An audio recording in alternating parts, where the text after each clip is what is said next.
1억 원도 정말 큰 돈인데 100억 원의 건물은 얼마가 있어야 살 수 있을까요? 그렇게 비싼 건물은 대체 누가 매입할까요? 신기하게도 세상의 모든 건물엔 소유주가 존재하고 100억 원 건물에도 소유주가 존재한다는 겁니다. 요즘 100억 부자가 되겠다고 목표하시는 분들을 많이 봤는데 중간에 포기해서 스스로 한계를 정하지 마시고 꼭 목표를 이루시길 응원합니다. 자, 그럼 우리도 100억 원 건물을 살 거라고 기분 좋은 상상을 하면서 얼마가 있어야 하는지 같이 계산해 보시죠. 여러분에게 부가 끊임없길 바랍니다. 안녕하세요. 대부호 공부하는 건물주입니다. 계산하기에 앞서서 누구나 쉽게 접하기 어려운 100억 원 건물을 기준으로 잡은 이유는 세율이나 수수료 등을 퍼센트로 계산하기 때문에 시청하시는 누구나 쉽고 빠르게 이해하시고 계산하실 수 있게 100단위를 기준으로 하기 위해서 100억 원 건물을 가정했습니다. 100억 원 건물을 산다고 생각하면 기분도 좋으니까요. 우선 이론적으로만 100억 원 건물을 사기 위한 최소값을 계산해 봅시다. 첫째로 매입 시 비용을 계산해 보죠. 취득세 4.6%, 채권 할인료, 법무사 보수, 그 외 기타 등등 0.07에서 0.08%, 중개수수료 0.4에서 0.9%, 환급이 되긴 하지만 부가세가 건물분의 10%, 건물분을 10억 원이라고 가정해서 이런 비용을 모두 합하면 이론적인 계산상으로는 건물 매입액의 약 5에서 6% 정도가 추가 비용입니다.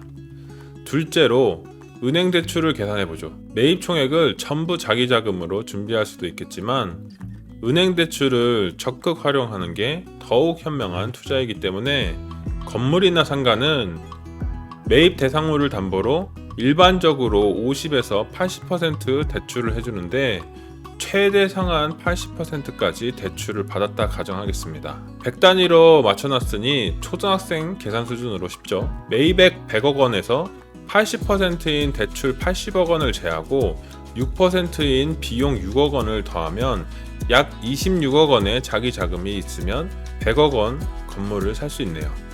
하지만 이건 어디까지나 이론적으로만 계산한 숫자놀이일 뿐입니다. 이 계산의 현실을 반영하면 변수가 아주 많이 생깁니다. 하나하나 변수를 대입해서 현실적인 계산을 해보면 총 매입액의 가장 큰 부분을 차지하는 부분이 은행 대출인데 여기서부터 큰 현실적인 변수가 생깁니다. 우선 은행은 매입액을 기준으로 대출 가능 금액을 산출하지 않습니다. 매입 대상물의 감정가를 기준으로 대출 가능 금액을 산출합니다. 이게 어떤 현실적인 차이를 보이느냐?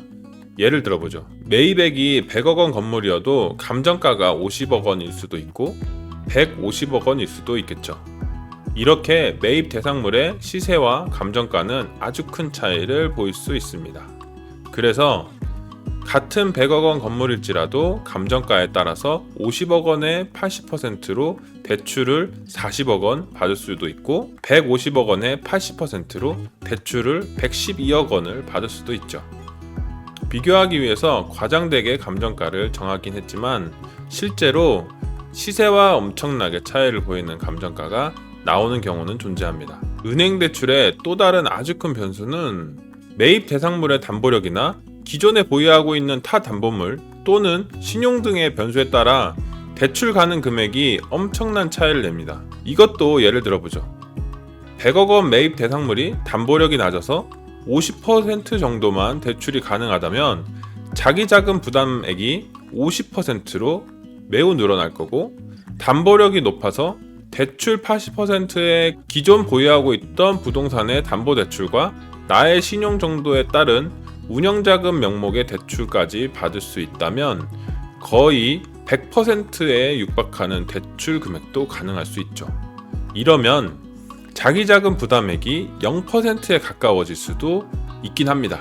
변수에 따른 경우의 수들 중에 단 한 가지일 뿐이지만 불가능은 아니에요.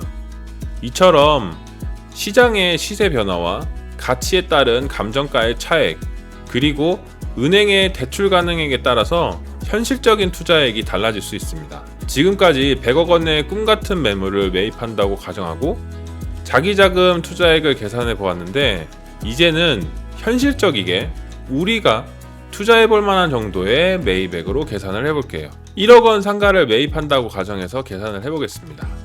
은행에서 감정가로 8천만 원이 나왔다고 가정하고 50% 정도 대출이 나온다고 했을 때 4천만 원을 대출로 받을 수 있고, 직장을 다니고 있어서 신용대출로 1천만 원 정도 운영자금 명목의 대출도 받는다면 건물분을 1천만 원이라고 가정하고 비용 포함해서 약 5,600만 원 정도의 자기 자금만 있으면 임대 수익을 받을 수 있는 사업자가 될 수 있네요. 대출을 많이 받을 수 있다면 더욱 자기 자금이 적어질 테고, 직장을 다니면서 적은 금액으로 미래를 위해서 투자해서 월 수입도 늘리고 차후에 시세 차익으로 자산을 불릴 수도 있는 매력적인 투자입니다. 오늘은 수익률에 대해서는 한 번도 거론하지 않았는데요.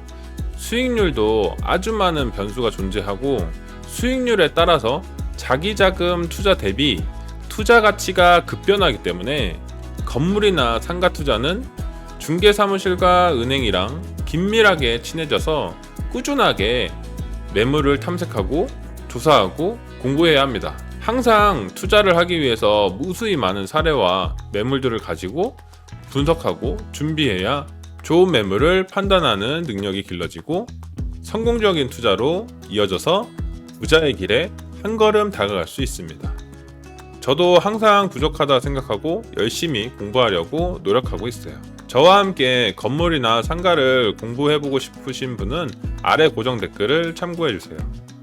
제가 이 채널을 시작한 지 얼마 되지 않아서 다시 찾아보시기 어려우실 거예요. 그래서 구독과 좋아요도 한 번씩 눌러주시면 다음에는 건물이나 상가의 수익률에 대한 이야기로 또다시 찾아뵐게요. 여러분에게 부가 끊임없길 바랍니다. 지금까지 대부호 공부하는 건물주였습니다. 감사합니다.